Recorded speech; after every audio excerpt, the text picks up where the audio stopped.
Hey guys, Sora here, and welcome back to another Path video. It's been a while. I have in fact been playing off video and Lord off Slayer, stream. good day.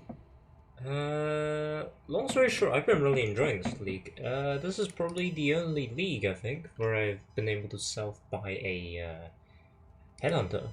So here we go. Turn in. Here's our headhunter. Nice. So yeah, that's our headhunter. That's the main thing of this video. So the other thing of this video was how I feel about the league, how I feel about no balance changes to a patch, and the new stuff we got, namely the Arch Nemesis modifiers and the new ways to shape your Atlas. So let's talk about the league itself. Sentinel League. Uh, Inventory management heavy league, sort of. The Sentinel lock that we got given, not very good. I had to use quad tabs and other tabs to actually have enough slots. Uh, in general, I think having them to be a 2x2 was a mistake. Having them drop unidentified was a mistake. If those two things were solved, I think this would be a much better league overall. But still, I really enjoy having a league mechanic which makes the low investment mapping better. This is probably one of the easiestly best leagues for low investment mapping. Literally what I've been doing is just spamming T16s. T16 Glacier plus Terrace. And I've been able to sustain, and I've been able to make massive money on popping Sentinels in Glaciers. Sentinel and Go, Alcan Go, amazing. I haven't really even played that much this league, but I've still been able to farm myself a headhunter.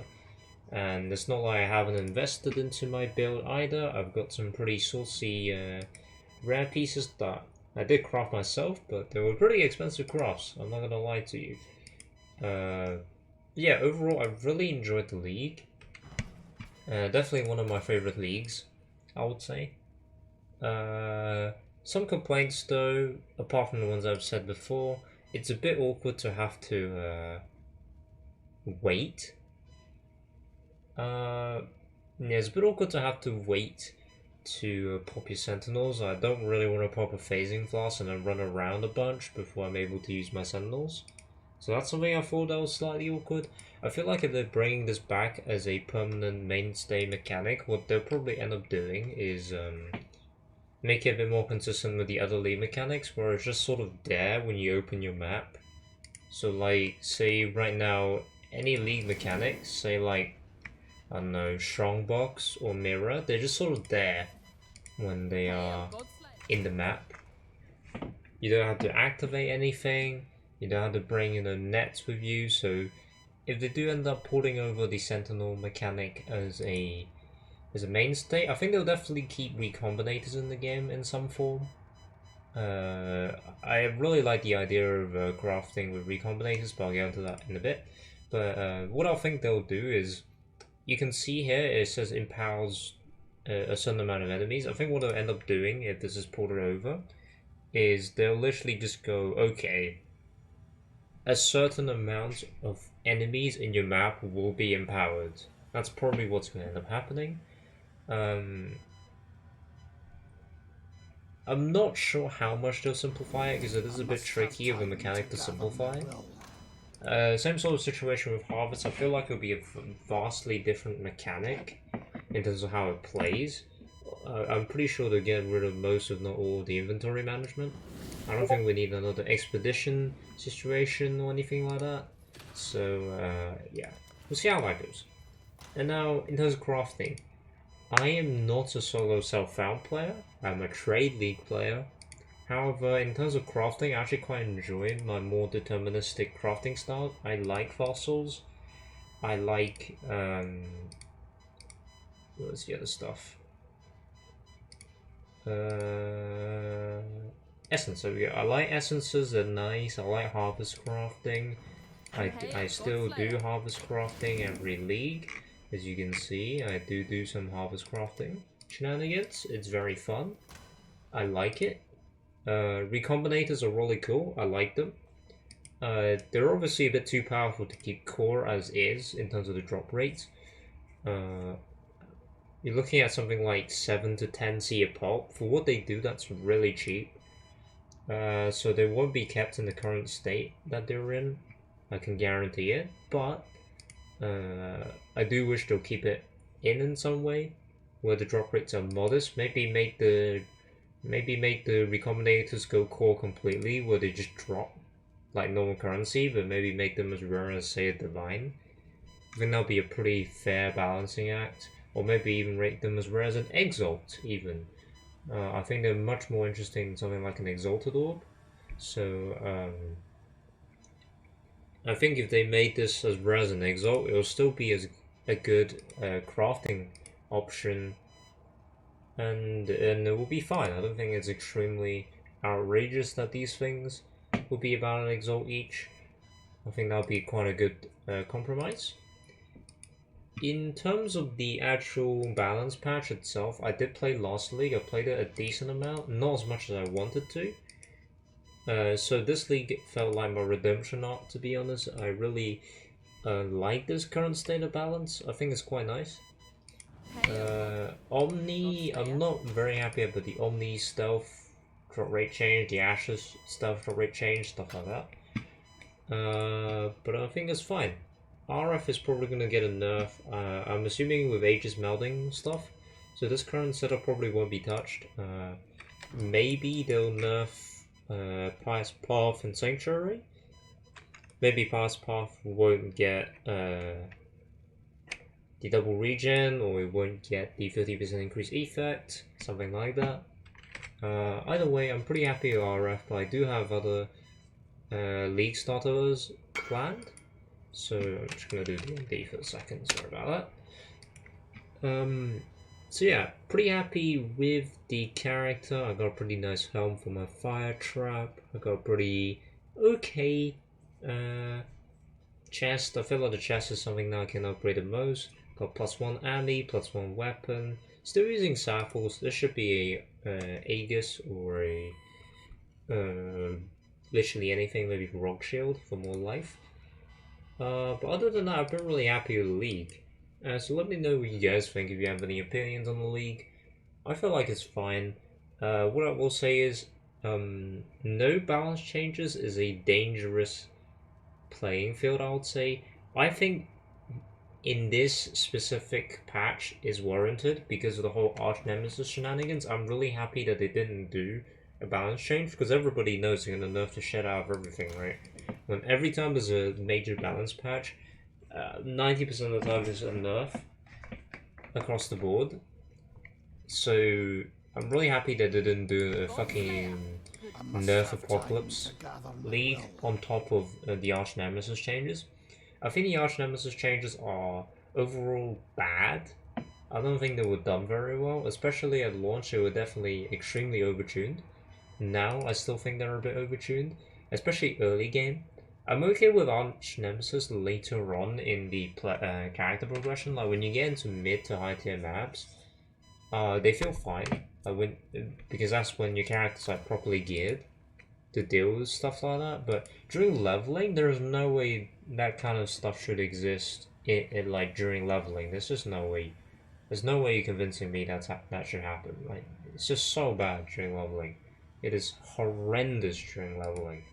Absolutely horrendous. Like, where is it? The Act 6 Brian King's Brief, absolutely ridiculous. Right, not Brian King, sorry, Beacon. Beacon was absolutely ridiculous. I think they should really consider either limiting, like heavily limiting the amount of modifiers a rare can have in the early game and magic packs can have, because magic packs were also a real big problem. I think until you get into maps, they shouldn't have any more than one Arch Nemesis modifier, and they should have like less regular modifiers if they're gonna have an Arch Nemesis modifier. I think it's extremely unfair that the mob can have one Arch Nemesis modifier and then still like 4 to 5 regular modifiers, which was still the same power level as pre-Arch Nemesis mods. You just replaced Nemesis mods with Arch Nemesis mods, and previously Nemesis mods weren't even on every single rare mob. So the average power level of a magic or rare mob was just exponentially increased, especially at Leagues now I could really feel it. I had to completely reroll my Flicker Strike because I just couldn't deal with the Arch Nemesis mods. I had to reroll from Flicker Strike into RF because I know RF is a good build and can be tanky enough to take care of stuff like this, but it felt really bad on a just non-defense orientated melee character, and melee characters in general need a big update. I think Namelock in particular needs to go entirely. I think every move needs to be something like Cyclone, where you can actually have mobility. Being able to cancel out of your Namelock melee attacks is nice. I like that they did that during the melee update, but it's not enough because when you cancel your melee, you don't get any damage. That's the problem, right?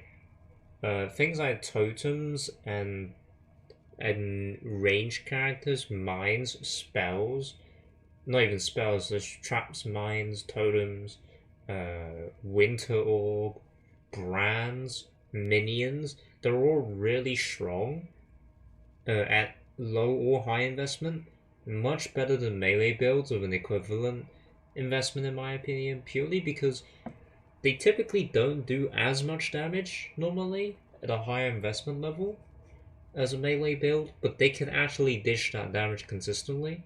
You can deal like 10 million with a minion build very consistently because you're not doing anything. You can just walk around while your skeletons or specters or whatever just chunks away at the boss. You can't do that on a melee build. You just can't. You can have something like 15 million, maybe even 20 million, and you still probably kill a boss slower because you have to dodge at some point. Obviously, this is mitigated when you get to the level of investment where you're absolutely deleting a boss before it can even move, but that's like approaching mirror tier investment, and I don't think it's fair to compare builds at that level simply because it's not what the game should be balanced around, in my honest opinion. It shouldn't be balancing around people who have like 10 headhunters, a mage blood, and mirror tier res in every slot. That's just not what the game should be balanced around ever. If you can get to that level, in my honest opinion, you should be able to delete everything instantly. Like, I don't think that's a problem for mirror tier characters to be able to delete every boss in the game.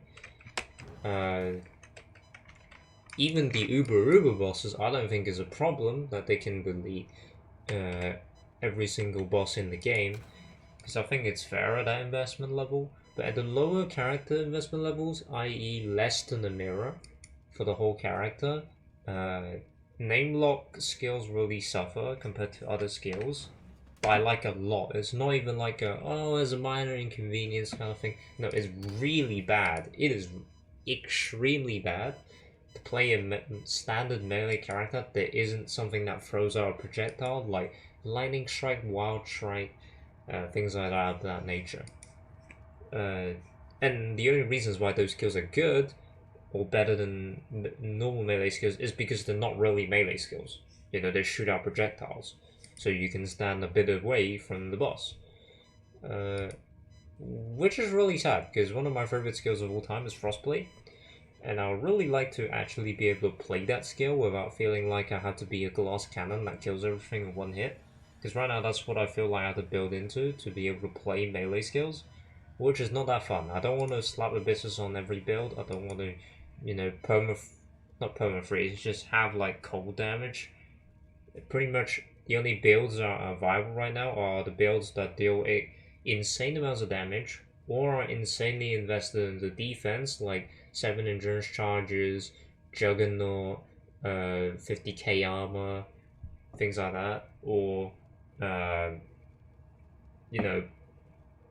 builds that have insane damage either with Impale, Abyssus, gains 800 DPS swords, or things like Frostblades, which can scale cold damage naturally, which makes it so that it can freeze most enemies. But then when you get to a guy you can't freeze, like Sirius, you just get fucked. And that's not the play style that melee should have, I feel like. think it's honestly kind of ridiculous that one of the hardest hitting things in the game anyway is like a white mob normal attacking you. I think the less telegraphed the move is, the less damage it should do, not the other way around. Currently, I feel like I can tank about 1,000,000,000 like spells, like sparks thrown at me, for example, but I can barely tank 1 or 2 normal melee hits from like a white skeleton mob in a T16 map. I think melee damage from enemies should be extremely chinned down if it's not a telegraphed attack. It's sort of okay on slower attacks, like for example, my example, right? You're probably never gonna get hit by a white skeleton normal attack, unless he has more attack speed. That's where the problem sort of comes into.